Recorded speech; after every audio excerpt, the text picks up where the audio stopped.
Hola, bueno,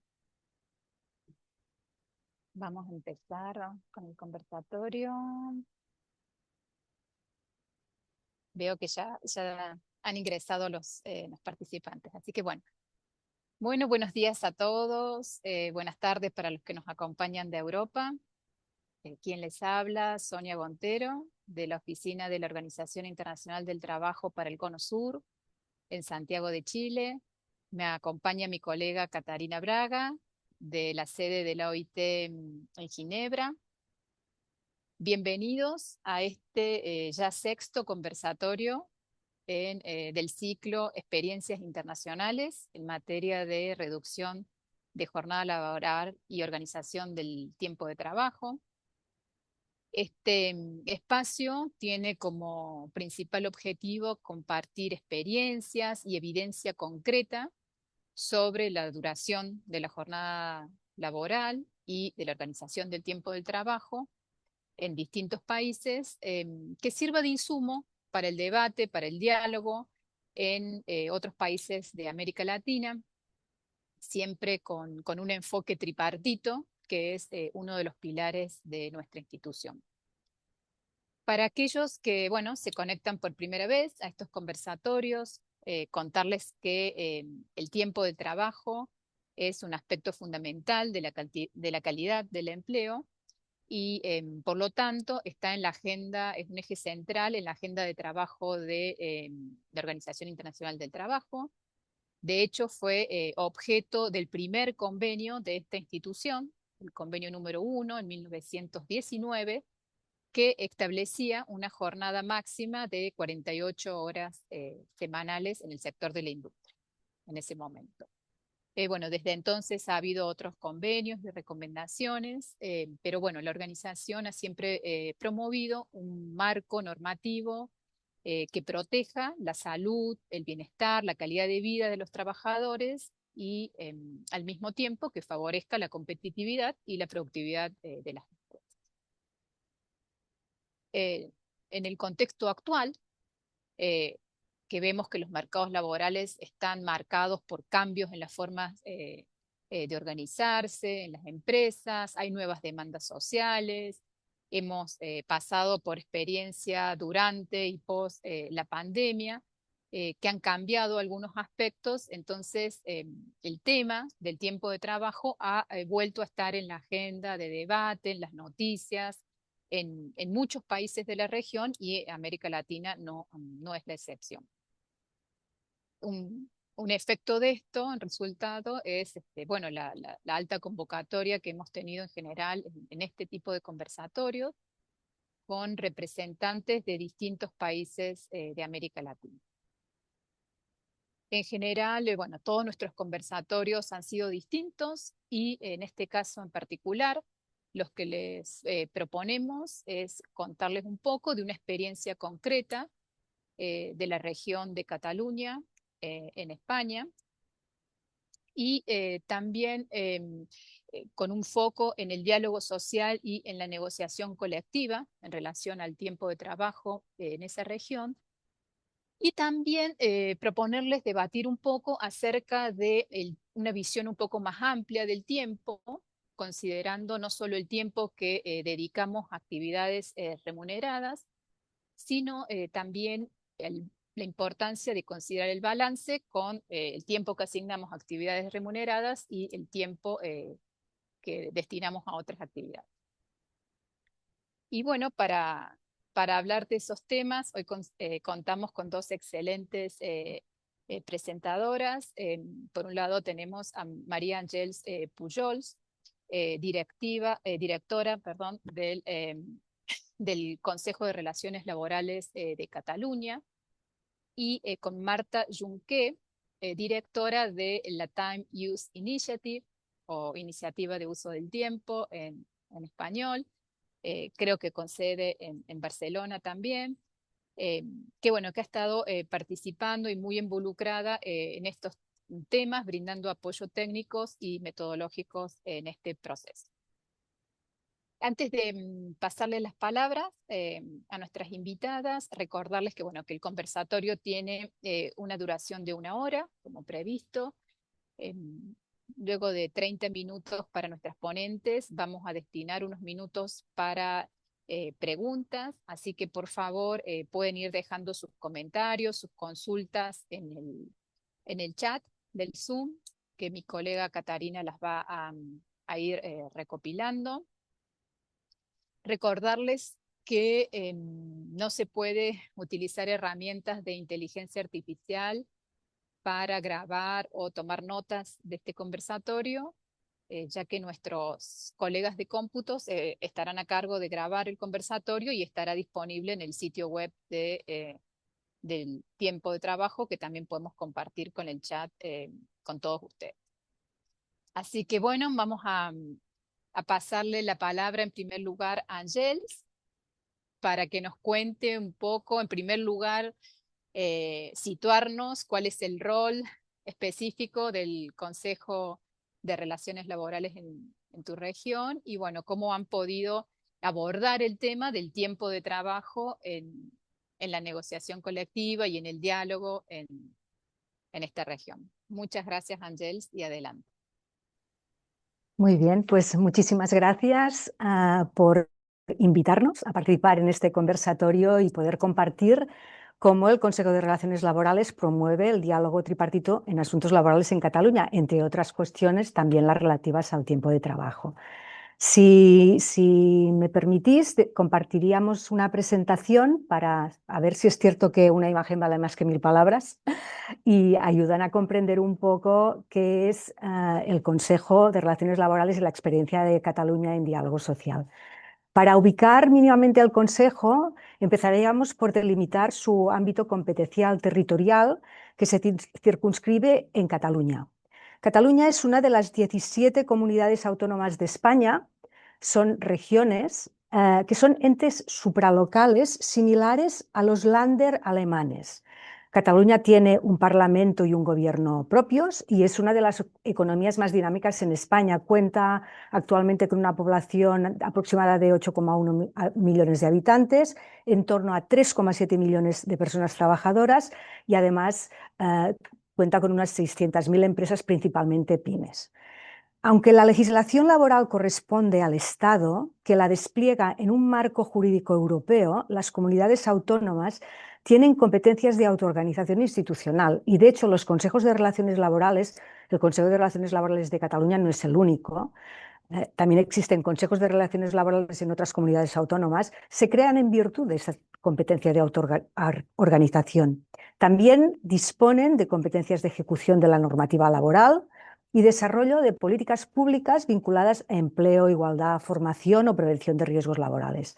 Todo lo cual, sumado a los convenios colectivos que saben que son fuente del derecho del trabajo y generan derechos y obligaciones específicos en su ámbito de aplicación, permiten que se articulen marcos propios de relaciones laborales en este contexto, en este marco jurídico común. Veamos pues el Consejo de Relaciones Laborales de Cataluña. ¿Qué es? El Consejo se creó mediante la Ley 1/2007 de 5 de junio, lo que refleja la voluntad del Parlamento Autonómico y de su gobierno de contar, y eso es importante, con un espacio estable de participación institucional, de diálogo social y de concertación social en materia de relaciones laborales. Es un órgano colegiado, tripartito y paritario, y está integrado por la Generalitat de Cataluña, que es nuestro gobierno regional autonómico, y los sindicatos más representativos en este ámbito territorial, que son en estos momentos comisiones y UGT, y también con las patronales del mismo nivel de representatividad, que son Fomento del Trabajo y PIMEC, Pequeña y Mediana Empresa de Cataluña. Su misión está encomendada por la ley. Consiste en contribuir a la garantía de los derechos laborales, impulsar la innovación, la competitividad, la mejora de la productividad de las empresas y, importante, modernizar el sistema de relaciones laborales de Cataluña. Y como ven, esta misión conecta directamente con los principios del trabajo decente de la OIT, con el Objetivo de Desarrollo Sostenible 8 de la Agenda 2030 y se lleva a cabo mediante el apoyo, con el máximo respeto a la autonomía colectiva, a la mejora de los contenidos de la negociación colectiva y proveyendo de instrumentos y recursos a empresas y población trabajadora. Esta misión, además, atendiendo a la coyuntura social y económica, se modula. Así, en tiempos complicados, se vela especialmente por la calidad del empleo y las relaciones laborales. Y más recientemente se está poniendo el acento en la renovación de los contenidos de los convenios, con recomendaciones vinculadas a transición justa, verde y digital. Por ejemplo, con propuestas de cláusulas en materia de sostenibilidad y también para la implantación de la digitalización y la inteligencia artificial en la empresa. Sentado que es el Consejo, vamos a ver qué metodología se propone para promover este diálogo tripartito y que pueda garantizar una permanente adaptación al contexto. Pues disponemos de dos instrumentos clave. Por una parte, el Plan Anual de Trabajo. Este plan está consensuado y aprobado por unanimidad por las tres partes. Define objetivos estratégicos y actuaciones por ámbitos temáticos. Supone equilibrar los intereses coyunturales de sindicatos, patronales y gobierno, cosa que a veces no es nada fácil, y presenta una gran capacidad de adaptación a contextos en tensión, a procesos de transformación y también a las nuevas realidades del mundo de trabajo. El éxito de su ejecución radica en que parte siempre de un compromiso previo de cada una de las partes en situar dentro de este plan de trabajo determinados temas y, por supuesto, en la intención de llegar a acuerdos. El otro instrumento que utilizamos es la propia estructura organizativa del Consejo. El Consejo tiene un pleno, como todos los órganos colegiados, que es su órgano rector, con una comisión permanente que se llama Mesa de Coordinación, y se estructura en 6 comisiones temáticas, todas tripartitas. Estas comisiones, que se ocupan de cada uno de los ámbitos de las relaciones laborales, crean grupos técnicos temporales especializados que sirven para ejecutar objetivos y actuaciones concretos del plan anual. Por eso estos grupos técnicos, que son la parte inferior de este esquema que ven en pantalla, van cambiando en función del plan de trabajo que se aprueba anualmente. Estos grupos técnicos son los que presentan las propuestas, que pasan a las comisiones para su aprobación y posterior ratificación en el Pleno. Hoy en día tenemos más o menos en funcionamiento activo una veintena de órganos tripartitos. Este modelo permite adaptarse, como he dicho, al contexto, gestionar tensiones puntuales y llegar a acuerdos sólidos.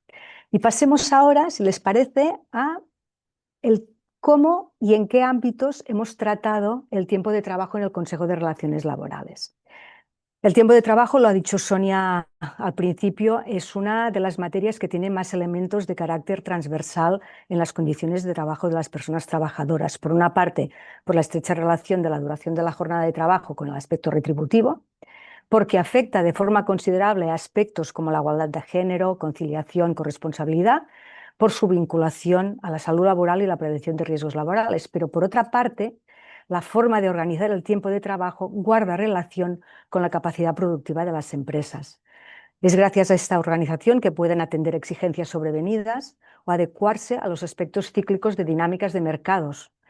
Es por eso que no es de extrañar que el convenio colectivo siempre se ocupe de regular aspectos del tiempo de trabajo. Y también es por ello que desde la constitución del Consejo en 2008 es una materia que está presente de forma continuada en estos planes anuales de trabajo. Ahora bien, también debo señalarlo, el abordaje de esta materia en el Consejo de Relaciones Laborales de Cataluña no se ha planteado respecto al aspecto cuantitativo de su duración máxima, sino con un enfoque cualitativo de promoción de una gestión flexible y de una organización que se vincule a la conciliación y la responsabilidad. Vamos a hacer un repaso muy rápido de la evolución de las iniciativas del Consejo en materia de tiempo de trabajo, empezando por esta etapa inicial, en donde hicimos un diagnóstico inicial partiendo del estudio de 10 convenios colectivos sectoriales y 230 de empresa vigentes en Cataluña en aquellos momentos. La conclusión se publicó en un estudio. La conclusión fue que la mayoría de los convenios no regulaban una ordenación flexible que permitiese garantizar una compatibilidad y armonía con el tiempo personal.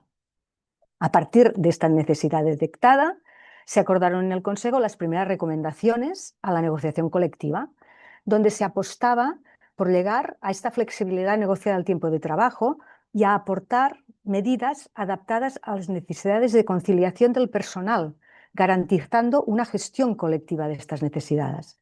Las recomendaciones superaban la visión clásica de conciliación como cuestión directamente relacionada con el tradicional papel de la mujer y se ponía de manifiesto la necesidad de racionalizar horarios sociales, considerando imprescindible una acción coordinada de todos los poderes públicos y la ciudadanía. Y eso nos lleva a la siguiente fase, la de la iniciativa civil que hemos centrado entre 2011 y 2014, aunque continúa, por supuesto, pero fue el impulso inicial. En este periodo nació de la sociedad civil la Iniciativa para la Reforma Horaria, para impulsar hábitos cívicos potenciando igualdad, salud, bienestar. Y proponía compactaciones de jornada, horarios flexibles de entrada y salida, avanzar horarios de comidas, sincronizar horarios de empresas, instituciones y actores sociales y culturales. Así, en el plan de trabajo del Consejo, haciéndose eco de esta iniciativa, se creó un grupo técnico de usos del tiempo y racionalización de horarios que hizo un nuevo análisis cualitativo de cláusulas sobre gestión del tiempo en una muestra de 21 convenios colectivos sectoriales catalanes, con unos resultados no muy distintos de los del primer análisis. Llegamos a la siguiente fase, que es la de 2015-2019. Aquí hablamos de propuestas de reforma horaria. En esta etapa, otros organismos participan en la reflexión y el Consejo de Trabajo Económico y Social de Cataluña, que es un órgano de asesoramiento al Gobierno de la Generalitat, elaboró un informe, la gestión del trabajo remunerado en el contexto de la reforma horaria, y en una de sus conclusiones afirma que la negociación colectiva es el instrumento más adecuado para regular esta reordenación flexible del tiempo de trabajo, puesto que puede adaptarse a realidades concretas de sectores, empresas y de personas trabajadoras. Aquí el Consejo atiende a esta llamada y presenta el Acuerdo de Impulso Laboral de la Reforma Horaria, 10 objetivos para la negociación colectiva, destinados a ser introducidos en forma de cláusulas en convenios colectivos que recogían, sintetizaban y actualizaban anteriores trabajos. Para la promoción de este acuerdo, agentes sociales y administración participan en diversas iniciativas surgidas del Pacto para la Reforma Horaria, en acciones conjuntas de sensibilización y difusión. Y llega 2020, lo ha citado también Sonia en su presentación. La crisis sanitaria, económica y social que provocó la pandemia marca un punto de inflexión. La propia OIT, las instituciones europeas, hacen una llamada a reforzar el diálogo social ante una situación de creciente incertidumbre. Y en este contexto, el Consejo desempeñó un papel clave en la recuperación y resiliencia. Durante el confinamiento, mediante reuniones en línea maratonianas y en un tiempo récord, se aprobaron unas recomendaciones con medidas de prevención ambientales, organizativas e individuales que llegaron a actualizarse hasta 4 veces a lo largo de 2020. Se priorizó el teletrabajo y se abordaron también, por supuesto, temas de ordenación de tiempo de trabajo con propuestas de medida de flexibilidad interna, con preferencia a las de flexibilidad externa que se estaban activando en algunos sectores como despidos y expedientes de regulación de empleo. Aquí lo que se proponía eran horarios de entrada y salida escalonados, bolsas horarias, adaptaciones del calendario, etc. Estas actuaciones evidenciaron la capacidad de respuesta de un organismo tripartito y la capacidad de concertación ante una crisis que no tenía precedentes en aquellos momentos. El 2021 y 2022 son años en los que se analiza la transformación en los usos de los tiempos que esta crisis sanitaria, que el impacto de la COVID genera en el mercado de trabajo. Publicamos un monográfico que recoge reflexiones compartidas de agentes sociales, administración y expertos que analizaron las transformaciones en estos usos de los tiempos por la intensificación de la digitalización, la irrupción masiva del teletrabajo y la consiguiente hiperconectividad y su potencial impacto negativo en la corresponsabilidad. En esta etapa también se publica un segundo informe del Consejo de Trabajo Económico y Social, el tiempo de trabajo, cambios normativos, tendencias emergentes y regulación en los convenios colectivos, que identifica una serie de retos para la negociación colectiva que deberían de poderse adaptar en función del sector de actividad y el empleo. De nuevo, salen a la palestra elementos de flexibilidad horaria, compatibles con esta disponibilidad mínima obligatoria en los descansos, sistemas que permitan compatibilizar el registro horario con la flexibilidad, que los convenios colectivos determinen los supuestos concretos en donde se puede activar la modalidad de teletrabajo, etcétera, etcétera. Y llegamos a la última etapa, la de 2023-2025, en donde hemos puesto el foco en el derecho a la desconexión digital. Con la irrupción de la digitalización y la tecnología que difumina las claras fronteras entre los tiempos personales y los de trabajo, el Consejo ha creído importante acordar unas orientaciones para garantizar el derecho a la desconexión digital. Se han presentado en diversos foros, como la Time Use Week, que se ha citado al inicio, la Escuela de Verano Europea sobre políticas del tiempo, y también se promovió una encuesta por parte del Consejo en el marco de la Time Use Week, Desconectas, para medir prácticas en las empresas catalanas. Por último, hay que destacar una publicación que tenemos en el Consejo, en el ámbito de la Comisión de Convenios Colectivos, que se va actualizando, que recoge todas las remisiones que la normativa laboral española hace a la regulación de los diversos aspectos a la negociación colectiva, aquellas llamadas a los convenios para que desarrollen y mejoren ese marco mínimo de la normativa laboral. Y son múltiples las llamadas, los aspectos que se podrían regular en la negociación colectiva con relación a la materia del tiempo de trabajo. Y llegamos a las conclusiones. Ha sido muy rápido, es muy difícil resumir todo el trabajo que se hace en este espacio de diálogo social y concertación tripartito. Creemos que ha demostrado a lo largo de estos años que es un espacio sólido, útil, de diálogo social institucionalizado. En materia de tiempo de trabajo, que es una herramienta central para garantizar empleo de calidad, conciliación, igualdad y productividad, hemos pasado de un diagnóstico inicial a gestionar crisis, a afrontar retos como el de la digitalización. La negociación colectiva y el consenso tripartito creemos que son la base para este avance continuo, y sobre todo destacar, y así se puede dar paso a la siguiente intervención, la importancia de contar siempre con la colaboración de personas expertas en las relaciones laborales, con instituciones como el Consejo de Trabajo Económico y Social o la Inspección de Trabajo de Cataluña, que presta apoyo a grupos de trabajo directamente, y por supuesto, en esta materia que nos trae hoy aquí, mencionar la colaboración con la Time Use Week, con la Time Use Initiative, que se ha ido consolidando en los últimos años con la participación en diferentes ediciones y con este diálogo continuo que mantenemos. Sin nada más, muchas gracias por su atención. Quedo a su disposición para resolver sus dudas sobre el propio Consejo, metodología de trabajo o alguna de las publicaciones. Muchas gracias, María Ángeles. Excelente resumen de todo el trabajo que realizan. Muy, muy interesante.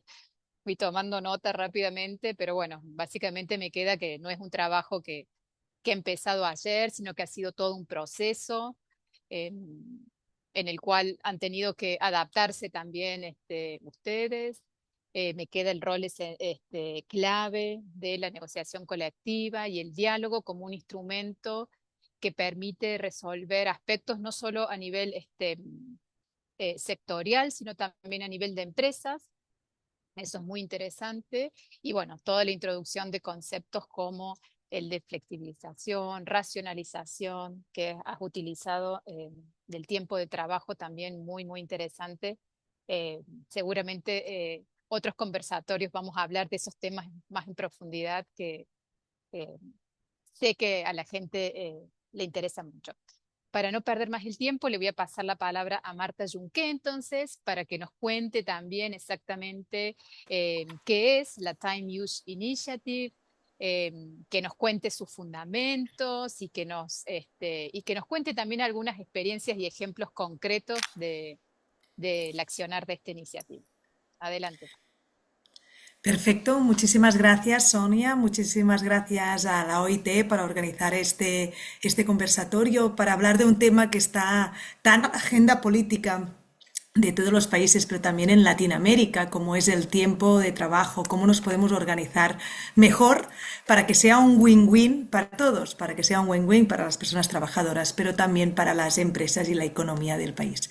Y de esto es lo que les quería proponer hoy, y también gracias a María Àngels, porque con ella os colaboramos mucho, como ha dicho María Àngels, técnicamente, ¿no?, para hacer estas metodologías, para hacer estas propuestas, y hoy algunos de los ejemplos que contaremos van en la línea de lo que ha contado ya María Àngels. Sin más, me gustaría enseñarles brevemente también una presentación para que podamos seguirlo de manera más fácil.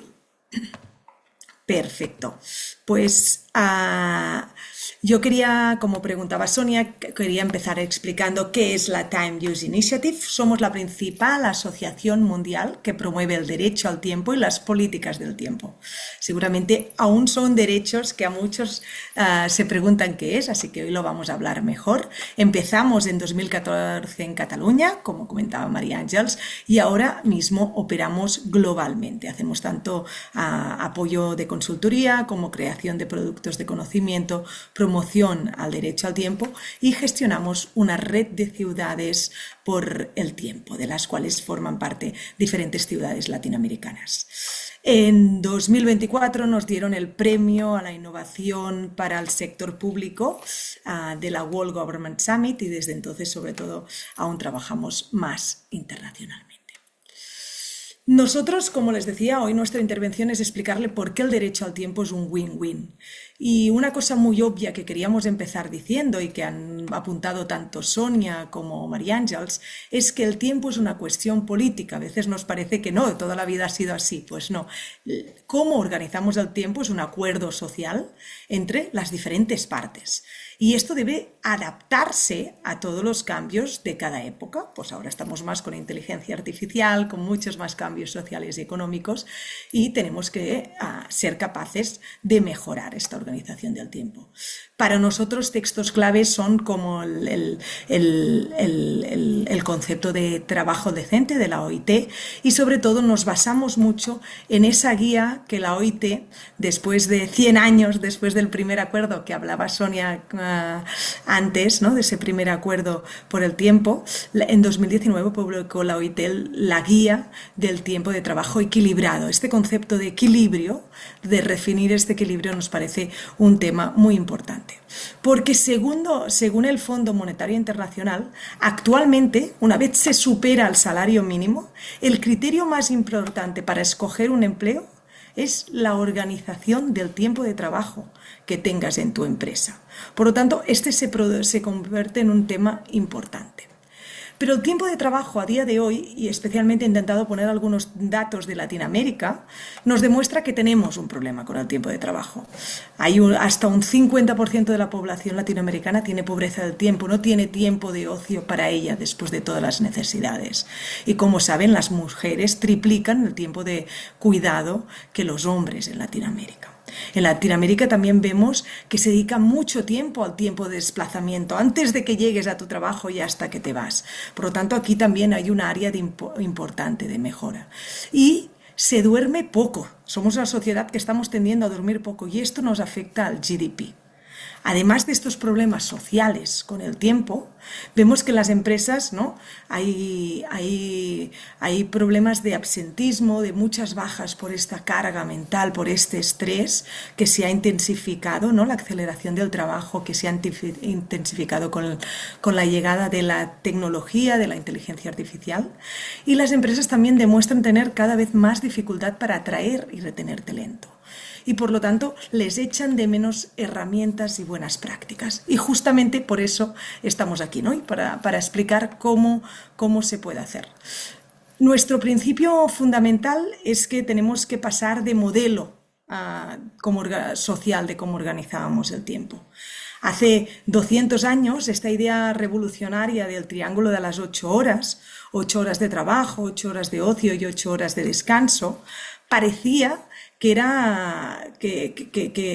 era la manera mejor de estructurar el trabajo. Y la verdad que durante los últimos 100, 200 años nos ha servido como marco.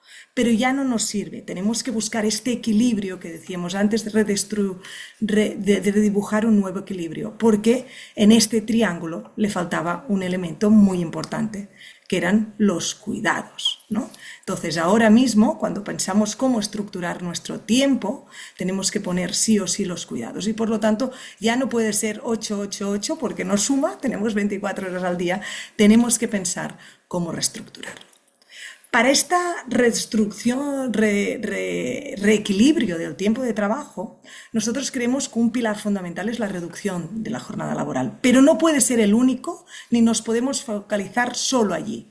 También se tiene que trabajar en racionalizar y modernizar la organización del tiempo de trabajo.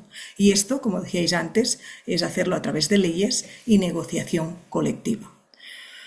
Por lo tanto, si conseguimos esto, no solo nos da que tengamos mejor productividad en las empresas, que es importante, pero nos es una propuesta que nos permita mejorar la salud, la igualdad y la sostenibilidad con, ¿no?, la nueva forma de consumir energía y recursos en el planeta. Está muy claro que si el derecho al tiempo no es solo un avance social de bienestar, sino que también contribuye al crecimiento económico, esta idea que les comentaba al principio de ser un win-win. Y les voy a poner un par de ejemplos muy simples. Si reducimos el estrés y aumentamos horas de sueño, bajamos el coste de la sanidad pública, bajamos el coste laboral para la empresa, reducimos el absentismo y la rotación en una empresa y aumentamos el PIB y la productividad. Por el otro lado, si nos ponemos todos de acuerdo en cómo liberamos el tiempo de cuidado, si ponemos infraestructura social para esto, o reducimos el tiempo de desplazamiento, o hacemos más trabajo presencial, trabajo virtual, a través del teletrabajo, vemos cómo podemos también ayudar a tener más personas activas en el mercado laboral, a captar y mejorar la captación del talento, a aumentar la tributación y, sobre todo, aumentar también la participación democrática. Con todo esto seguimos con lo que les comentaba al principio. Las medidas del derecho al tiempo son un win-win para todos, para personas emprendedoras, para empresas y para personas trabajadoras. Y sobre todo las empresas lo que nos ayudan es a atraer mejor las personas, los trabajadores, a mayor satisfacción del equipo, a retener este talento, a evitar rotaciones y absentismos y a reducir el desplazamiento y, por lo tanto, buscar unas formas más modernas, eficientes y digitales de trabajo. Con este enfoque les quería acabar esta intervención explicando 5 ejemplos de cambios que ya se han producido. María Ángeles les contaba algunos, quería ampliarme sobre estos. En España, con este enfoque, en 2023 presentamos con la ministra de Trabajo el esbozo de la Ley de los Usos del Tiempo. Una ley integral que no solo, como decía antes, buscaba reducir el tiempo de trabajo, sino racionalizarlo, equilibrarlo. Y a partir de aquí trabajamos con estos objetivos: reducción, racionalización y compactación del tiempo de trabajo. Aquí hablábamos de limitar las horas extras, de compactar las interrupciones dentro de la jornada laboral. Hablábamos de un tipo de trabajo más seguro y saludable, sobre todo hablando de descansos semanales que tienen que haber, de la desconexión digital, del trabajo a turnos, del trabajo de noche, cómo se puede hacer mucho más seguro y saludable. Hablábamos también aspectos de cómo tener más flexibilidad, cómo esta distribución irregular de la jornada puede ser un beneficio para las ambas partes, personas trabajadoras y para la empresa, de corresponsabilidad, de cómo hacer permisos más corresponsables, tener bolsas de trabajo para que te permita compaginar más con tu vida, de esta participación empresarial para mejorar la toma de decisiones y también de previsibilidad y transparencia, muy importante en esta época de economía de las aplicaciones. Otro ejemplo donde hemos aplicado esto ya para el sector privado es que hemos ayudado a crear redes de empresas comprometidas para mejorar sus usos del tiempo. Por ejemplo, en Barcelona hay una red con más de 300 empresas que comparten buenas prácticas y con ellas hemos creado herramientas donde ellas mismas se pueden comparar cómo ellas están a nivel de tiempo de trabajo y de conciliación y cómo está la competencia y hacer una comparación en positivo hacia dónde queremos ir. Y como decíamos, un aspecto clave también es implicar a la sociedad civil y por eso lo que hacemos es promover el debate sobre el derecho al tiempo. En Latinoamérica hemos organizado ya 2 foros iberoamericanos de los horarios y el tiempo, donde han participado más de 1000 personas. Cada año se celebra la Time Use Week, donde se celebra en Barcelona, es el gran evento en políticas del tiempo y el último año participaron más de 4000 personas hablando de cómo será el derecho al tiempo en la época de la inteligencia artificial y también ofrecemos metodologías, formaciones y acciones de sensibilización para empresas, agentes sociales y organizaciones. Con todo esto, comentarles que en Latinoamérica tenemos muchos aliados, contamos con ONU Mujeres, con quien colaboramos ya de una manera estructurada. También trabajamos con más de 15 ciudades de la región. Bogotá el año pasado fue considerada capital mundial de las políticas del tiempo. Hicieron mucho trabajo en este sentido. Y también trabajamos con muchas personas expertas e investigadoras para tener mejores datos y mejores metodologías. Y con esto solo comentarles que nos encantaría contar con todos ustedes como aliados. Sabemos que queda mucho por hacer, sabemos que es un debate urgente, pero también creemos que es un debate que puede inspirar mucha esperanza en el futuro. Y con este deseo dejo aquí mi primera presentación. Muchas gracias, Marta. Excelente también, muy interesante. Yo creo que has puesto en palabras los que muchos piensan, sospechas, intentan resumir y es difícil decirlo. Bueno, como todo esto, hablar es importante, el tiempo, hablar del tiempo, dialogar sobre el tiempo, medirlo. Has hablado del tiempo como un derecho, ¿no es cierto? Ese concepto también. Y bueno, cómo es importante incorporar otros aspectos como el cuidado en esta gestión de este recurso que es el tiempo. Les recuerdo a todos los participantes, hay más de 70 personas conectadas, que por favor nos hagan llegar comentarios, consultas por el chat, que mi colega Catarina las está recopilando en este momento. Y Catarina, si me permites, Sonia. Sí. Sí. Gracias. Pues muchas gracias a María Ángeles y a Marta. Abrimos ahora el espacio de conversación con la audiencia. Tenemos alrededor de 20 minutos. Como Sonia os comentaba, pueden compartir sus preguntas y comentarios a través del chat de Zoom. Y mientras esperamos más intervenciones del público, en particular de los mandantes tripartitos que nos acompañan, aprovecho para abrir el espacio planteando una pregunta a María Ángeles y sería la siguiente. En general, ¿cuál es la valoración de los interlocutores sociales sobre los convenios colectivos que han regulado una ordenación flexible del tiempo de trabajo? Muchas gracias. Bueno, de hecho, si hablamos de los interlocutores sociales que forman parte del Consejo de Relaciones Laborales, que son estas organizaciones más representativas, que tienen la función de establecer un marco en materia de negociación colectiva, tanto dentro del Consejo de Relaciones Laborales, en donde las recomendaciones que se acuerdan son de concertación tripartita, como en un marco exclusivo bipartito, que es el Acuerdo Interprofesional de Cataluña. Y en cuanto a volviendo a la pregunta, la valoración que estos agentes sociales, que estos interlocutores sociales más representativos, que tienen capacidad de establecer marcos, hacen de medidas de flexibilidad, pues es positiva, porque es lo que se está impulsando precisamente tanto desde el Consejo como desde el Acuerdo Interprofesional de Cataluña.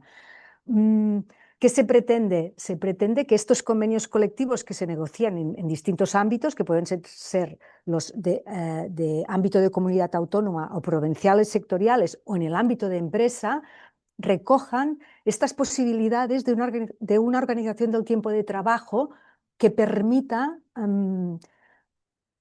conciliar, ser corresponsables, atender a las demandas de la empresa, y estamos hablando de medidas de flexibilidad. Es una palabra que se repite mucho, pero que es básica. Las medidas de flexibilidad en las jornadas laborales, no obstante, reguladas en la negociación colectiva, entendemos que son todavía insuficientes. Desde el Consejo avanzamos desde muchos frentes. Es una materia transversal, como se comentó al inicio, y es que además de los acuerdos específicamente sobre tiempo de trabajo que se han visto reflejados en la presentación, aprovecho este momento también para comentarles que en otro ámbito, que es el de la Comisión de Igualdad, tenemos una serie de acuerdos que impactan también sobre esta materia. Tenemos publicaciones como la Guía para la Igualdad Retributiva. Hemos hablado de la directa influencia que tiene el tiempo de trabajo en la retribución que se percibe.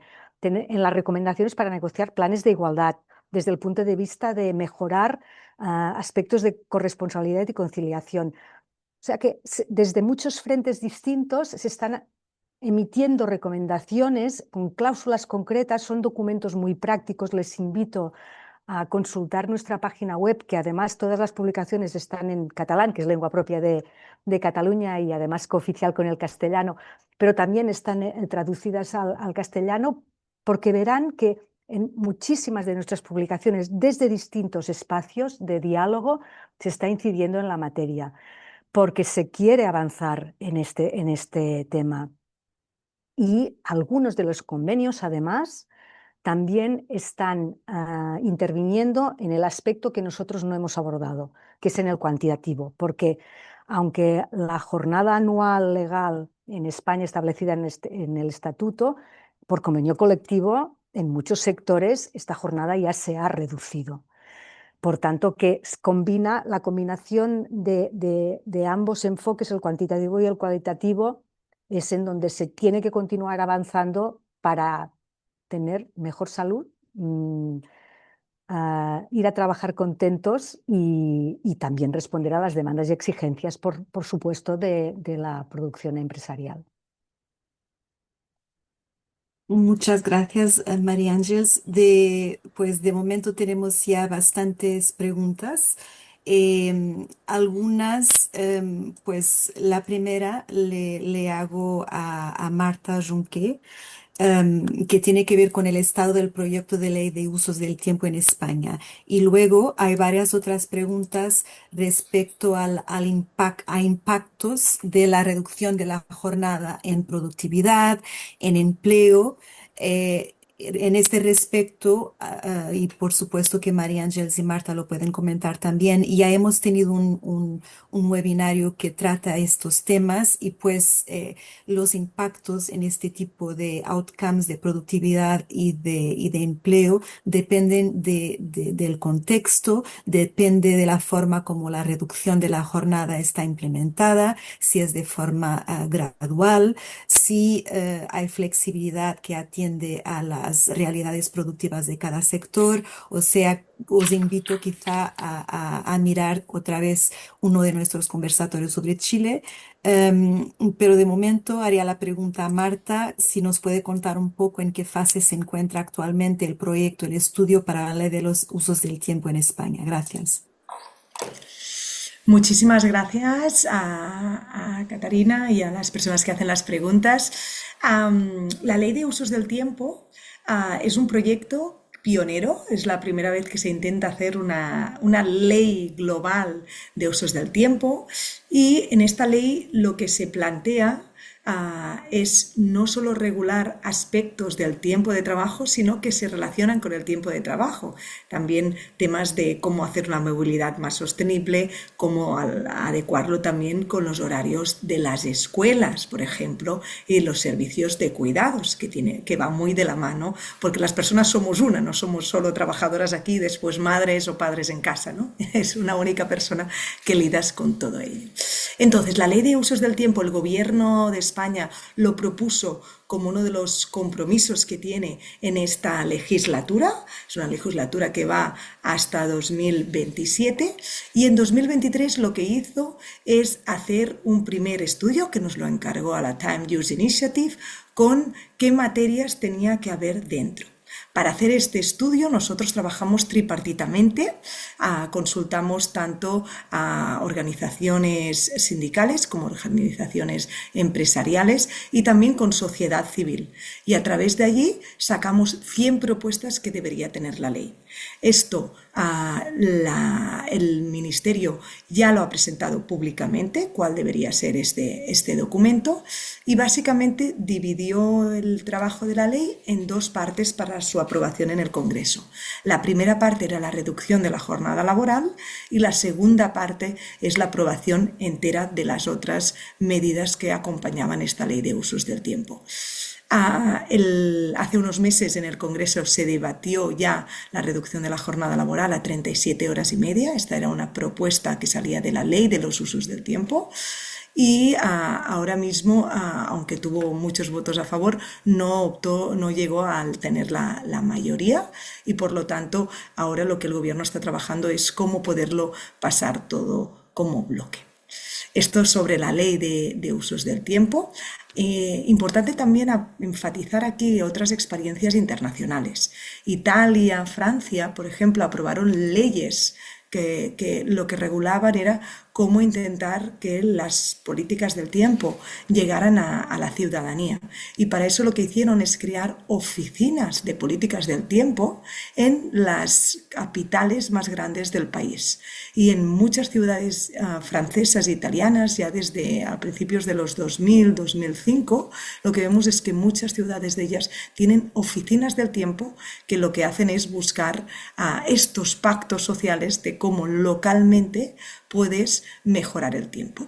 Y esto pues existe ahora, como digo, en más de 20 ciudades europeas, de las cuales Barcelona también es parte de tener un pacto local del tiempo. Muchísimas gracias, Marta. Tenemos más preguntas de la parte de la audiencia que quizá ahora quería pues poner a la consideración de María Ángeles. Una se tiene que ver con, quizá yo también puedo hacer un pequeño comentario. Una tiene que ver con la organización con los bancos de horas.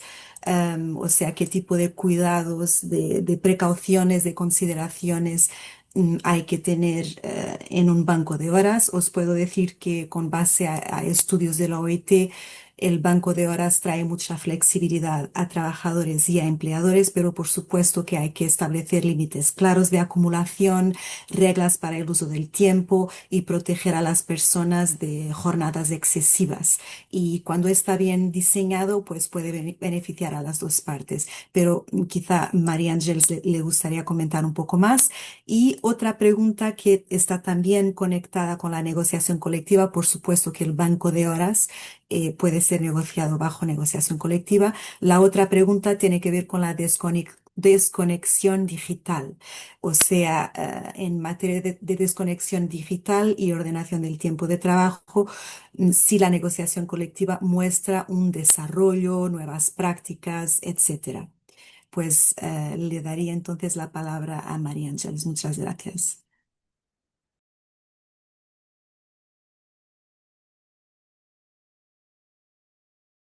Disculpa, sí, ya está. Sí. Estaba muteada. No, que con relación a la primera pregunta, el banco de horas es una de las muchas medidas que pueden adoptarse en esta flexibilidad. Lo que se recomienda desde el Consejo, las tres partes del Consejo de Relaciones Laborales, es siempre que sea una flexibilidad negociada. Y totalmente de acuerdo con el apunte de Catarina, debe de tenerse muy en cuenta siempre en qué sector, en qué empresa, en qué contexto se están negociando el banco de horas u otras medidas de flexibilidad, como una distribución irregular de la jornada, compensaciones de horas, etcétera, etcétera. Porque será siempre en cada contexto determinado en donde se podrá ajustar bien y exactamente y equilibrar los intereses de la empresa con los de la plantilla. Eso por un lado. Existen convenios sectoriales que lo que hacen es fijar un marco o apuntar cuáles son estas medidas de flexibilidad negociada que pueden aterrizar las empresas en su contexto concreto. Siempre, siempre partiendo de esta palabra mágica que es el acuerdo y la negociación. Por otro lado, en cuanto a la pregunta sobre desconexión digital, en nuestras orientaciones se basan en un marco legal existente, tanto en el Estatuto de los Trabajadores como en la Ley de Protección Digital, de protección de datos, etcétera, etcétera. Y lo que hacen es dar unas orientaciones para que la empresa elabore un protocolo, tenga una política de desconexión digital en la empresa concreta. Los convenios colectivos están llamados también a desarrollar aspectos sobre esta política de desconexión digital, pero los que hemos estado analizando no muestran de momento mucho desarrollo. Tenemos que tener en cuenta que los procesos de negociación tienen unos ritmos, se basan en las vigencias establecidas de ámbito temporal y cuesta un poco que todas estas materias que se están recomendando desde espacios como el Consejo de Relaciones Laborales se vean incorporadas en estos contenidos de los convenios colectivos. Yo creo que tendremos que esperar un tiempo para ver realmente el desarrollo que se está haciendo en materia de desconexión digital en los convenios. Actualmente, si buscamos experiencias, las tenemos que buscar en el seno de la empresa, más Sí, que no en los convenios colectivos. Estoy sí, generalizando mucho, ¿eh? sí, sí, pero es verdad que a veces este tipo de cosas se negocia también a nivel de empresa. Y por supuesto que en otro conversatorio sobre la negociación colectiva del tiempo de trabajo en Uruguay es uno de los temas que hemos introducido el derecho a la desconexión. Pues hacía quizá la cuarta y posiblemente la última pregunta para que terminemos en la hora prevista. Y que pues sería una pregunta quizá para Marta, que tiene que ver con la organización de las 24 horas y de los cuidados, que creo que es un tema con bastante relevancia en la región de América Latina. Y pues la pregunta es si el esquema tradicional de 8 horas de trabajo, 8 horas de descanso y 8 horas de tiempo es un poco difícil de gestionar. Al incorporar los cuidados, ¿cómo se podría repensar la distribución de las 24 horas? Bueno, es una reflexión general, creo, pero me parece conectada con la temática de la Time Use Initiative y sugerí entonces que Marta comentara. Muchas gracias. Perfecto, muchas gracias. Si tuviera la respuesta, creo que me darían el premio Nobel, ¿no? Y si se pudiera aplicar a todos los sitios, igual. Pero creo que ahí lo que sí que es importante es que partamos de una base, que es esa estructura, donde decía, las 24 horas se organizaron en un triángulo que tenía que ser igual, ya no funciona. ¿Vale? Entonces, partamos de saber que ese modelo y es de estructuración social que nos ha guiado en los últimos 200 años y que parecía revolucionario hace 200 años, ahora no lo es. A partir de aquí, yo creo que sí que es importante que tengamos cosas que se deberían tener en cuenta cuando pensemos este nuevo rombo. 8 horas de dormir son necesarias para la vida y para el PIB de un país, os lo decía antes, si no se duerme más de 8 horas, se demuestra cómo bajan el PIB de un país en 1 y un 3%, lo cual es mucho. La segunda cosa importante de este triángulo, Si una persona no tiene más de 2 horas disponibles para ella de ocio de manera regular, no quiere decir cada día, pero de una manera regular, se considera que tiene pobreza del tiempo. Por lo tanto, de ocio deberíamos dejar un trozo.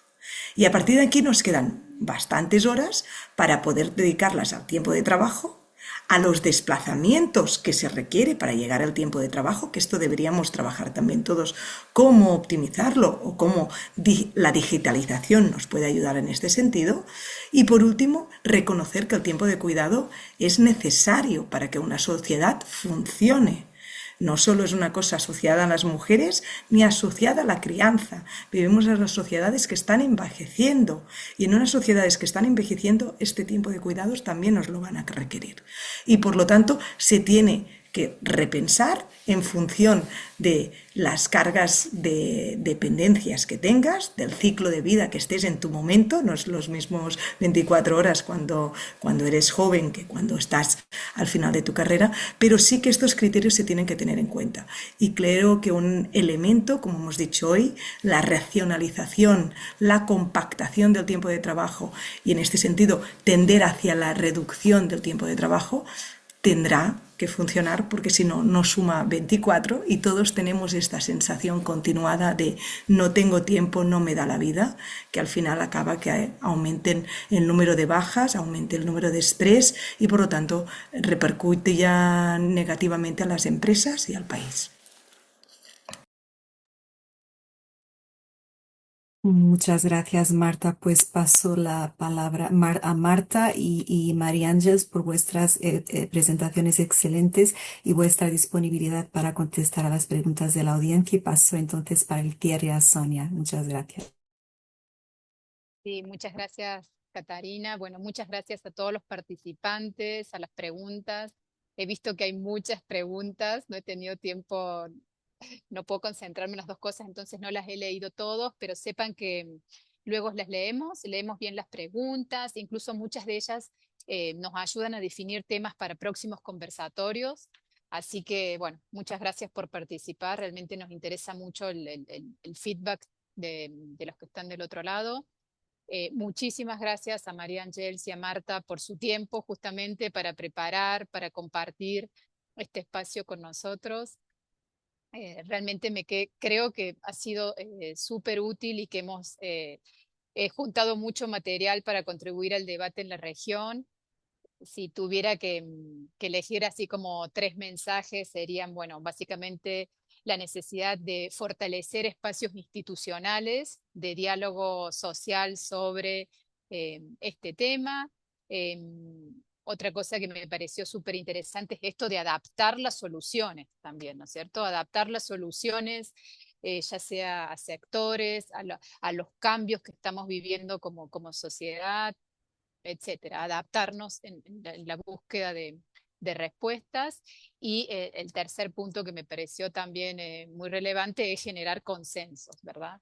Generar consensos entre todos los actores del mundo del trabajo para que las decisiones que se tomen sean con un sentimiento de que hay ganadores por todas partes, ¿verdad? Entonces, bueno, esa es básicamente los mensajes con los que me quedo. Comentarles que la grabación de este conversatorio va a estar disponible en nuestro sitio web, también en material que estamos preparando. El material sobre la negociación colectiva y el tiempo de trabajo en Uruguay ya está disponible en el sitio web. Y próximamente también habrá material de estudio que hemos hecho a través de un relevamiento estadístico de encuestas de uso del tiempo, que justamente, como decía Marta, nos permite dimensionar un aspecto muy importante del tiempo de trabajo, que es el tiempo de desplazamiento que necesitan las personas para llegar a su lugar de trabajo. Así que bueno, sin más, agradecer a todos los participantes y a nuestras excelentes presentadoras y a Catarina, por supuesto, y nos vemos en el próximo conversatorio. Muchas gracias. Muchas gracias. Hasta luego. Gracias. Un placer, gracias. Igualmente, Marta. Gracias.